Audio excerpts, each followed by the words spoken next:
Hi violists! Aria and Lauren here of the Tallā Rouge viola duo, and we're coming to you today as artists in residence with the American Viola Society for the months of March and April.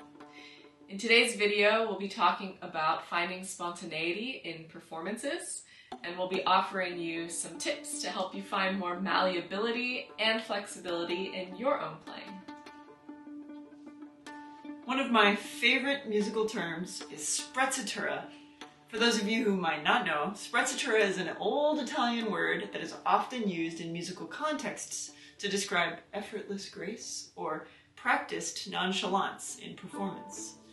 It is a term that has its roots in the Renaissance era, and back then it was used to describe a style of courtly behavior that was characterized by a studied nonchalance or artful effortlessness. I love the idea of capturing the sprezzatura on stage because, well, viola is really hard. We spend hours and hours of our time in the practice room creating plans for successful performance, or as I call it, the math of playing. Yet somehow we're magically expected to walk on stage bringing engaging emotions, creativity, flexibility, and storytelling in performance. How do we, as performers, demonstrate a high degree of technical precision while also conveying a sense of this practiced nonchalance, or sprezzatura? Of course, achieving sprezzatura in music is not always easy. It requires a great deal of technical skill, as well as a deep understanding of the music and its underlying structure.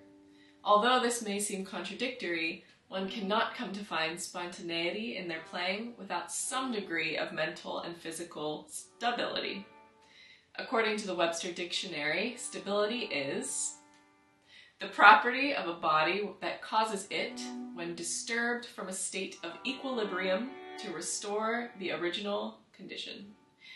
This means that in our playing, if spontaneity is the push to the extremes of our technique, then stability is the pull that returns us to our base sound and technique. Now, when we are too spontaneous in our playing, our music making can become disjointed or bumpy and confusing, often making it difficult for our chamber partners and audience members to follow our musical ideas.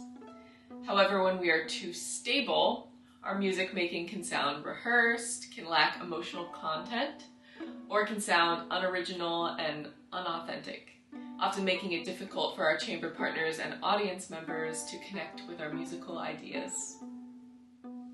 In today's video, we will focus on a few practice tips for becoming more spontaneous, but as you practice, remember that true flexibility always stems from great stability.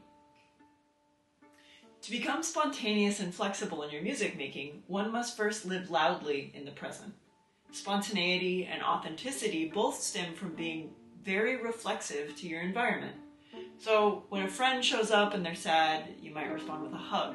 When someone shows you they're happy, you might then laugh. Or when someone is tired, perhaps you lower your energy to match theirs.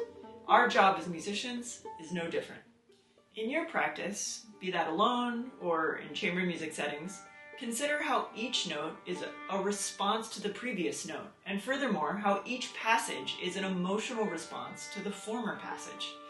Now, how the heck do we practice this? Let's start by practicing how our technique can respond to our internal feelings. Choose the first note of any melody you might have that you're playing, and assign a random feeling from this emotion wheel.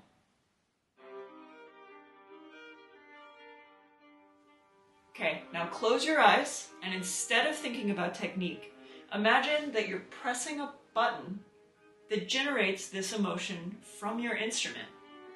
Now, this may seem a little silly at first, but by practicing how we respond externally to our internal emotions, we start to develop a variety of colors and sounds that we can access spontaneously on stage. Fun idea, Lauren. You know, it really is these fun games that we play in our practice sessions that help transcend the math of technique to art and communication. Similarly, sometimes when I perform or practice, I like to imagine that I am someone I really admire like Kim Kashkashian or Heifetz. By internally emulating one of these great artists, I create a basic sketch in my mind of how I should move or phrase. By imagining these great artists, I find that my technique and my personal style broaden. I feel this is because my external playing is reacting to how internally I imagine these artists might perform.